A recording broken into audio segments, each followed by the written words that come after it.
নমস্কার বন্ধুরা, Mitu cooking channel with ব্লগে আপনাদের স্বাগত জানাই। আজকে আমি আপনাদের কাঁচা আমের আমসত্ত্ব করে দেখাবো। তার আগে বলে রাখি, যারা আমার চ্যানেলে নতুন আছেন তারা অবশ্যই চ্যানেলটি সাবস্ক্রাইব করে দেবেন। এখানে আমি 3টে বড় সাইজের আম নিয়ে নিয়েছি এবং আমগুলো ভালো করে ছিলে নেব।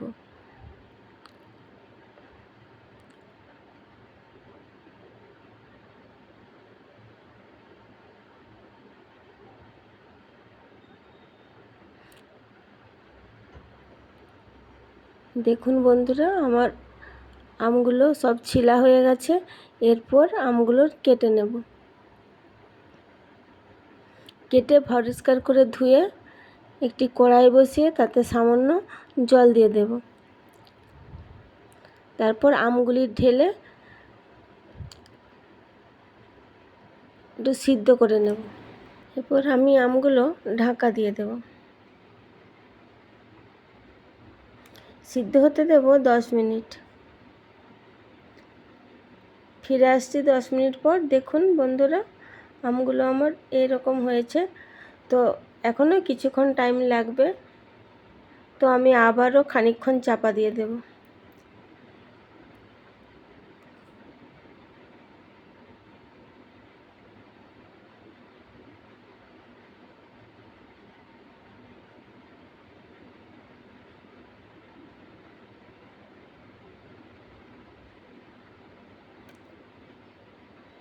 দেখুন আমগুলো সিদ্ধ হয়ে গেছে।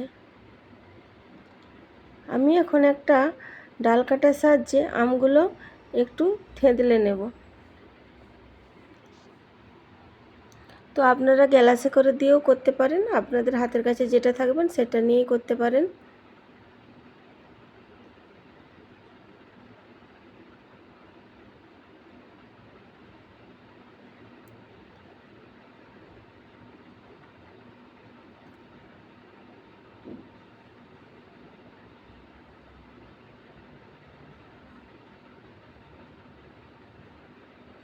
নামিয়ে নেব। নামিয়ে ঠান্ডা করে নিয়ে আমি আমগুলো ছেঁকে নেব, যাতে একটা কাঁধ বেরিয়ে আসে। আমি আমের কাঁধটা এখানে ছেঁকে নিয়েছি। এই দেখুন, আর একটা কড়াই ধুয়ে পরিষ্কার করে আবারও বসিয়ে দিয়েছি। আমের কাঁধটা ঢেলে দেব। এরপর আবার জাল দিয়ে ফুটাতে থাকব। এতে আমি 1 বাটি চিনি মিশিয়ে দেব। আপনারা মিষ্টিটা আপনাদের প্রয়োজন মতন দেবেন। আগে দেখে নেবেন আমটা টক কতটা, সেই পরিমাণ মতন আপনারা চিনিটা দেবেন। আমি এখানে 1 বাটি দেব।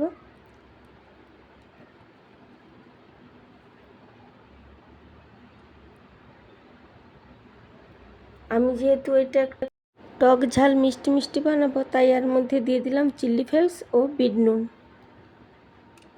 এরপর ভালো করে মিশিয়ে নেব। দিয়ে অনবরত নাড়তে থাকব।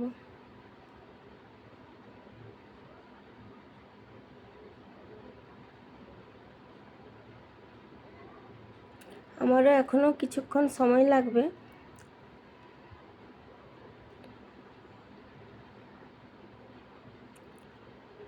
দেখুন, মনে হচ্ছে আমার এটা হয়ে গেছে। তো আপনারা যাতে বুঝতে না পারেন যে আপনাদের এটা হয়েছে কি না, সেই জন্য একটা থালা নিয়ে ওর মধ্যে কিছুটা পরিমাণ দিয়ে দেখে নেবেন যে ওইটা সরে যাচ্ছে কি না। যখন দেখবে সরছে না, জানবেন ওটা হয়ে গেছে। আর যদি দেখেন গড়িয়ে পড়ছে, তাহলে জানবেন যে বাকি আছে। এই দেখুন, সরে যাচ্ছে না, তার মানে এটা হয়ে গেছে। এরপর এখানে আমি দিয়ে দেবো সামান্য ফুড কালার। যেহেতু আমি কাঁচা আমের আমসত্ত্ব বানাবো, তার জন্য সামান্য একটুখানি দেব ফুড কালারের জন্য।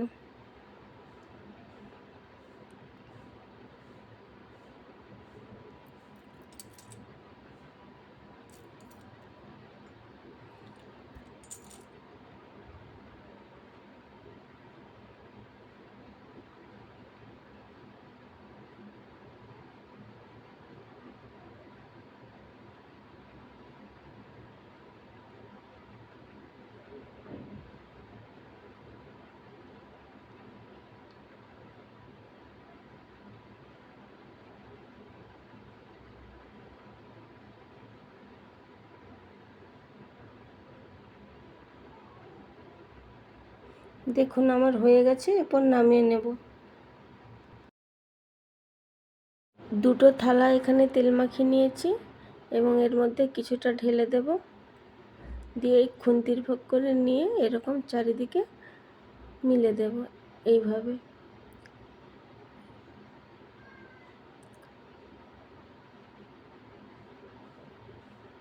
আমি পুরো থালাটাই মিলে দেব।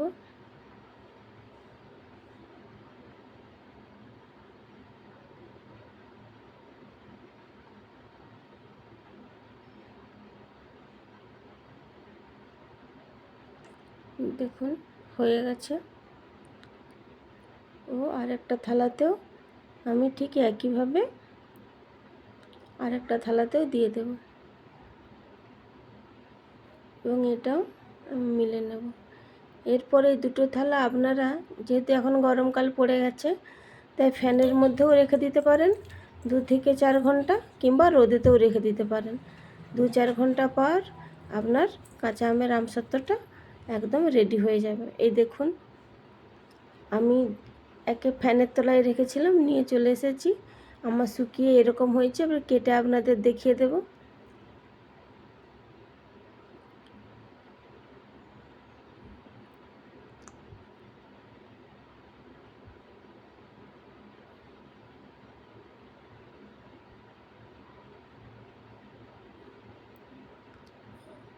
দেখুন কি সুন্দর উঠে যাচ্ছে। দেখুন ঠিক দোকানে যেরকমভাবে সাজানো থাকে আমি সেরকমভাবেই রোল করে নেব।